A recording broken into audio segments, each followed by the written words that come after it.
बहुत ही खुदगर्ज लोग हैं ये सब।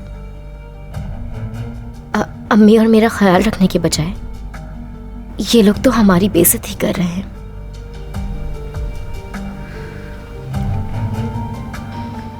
मैं इस थप्पड़ का बदला तुमसे जरूर लूंगी तूबा, तुम याद रखना। ये बहुत तकलीफ पहुंचाऊंगी मैं तुम्हें।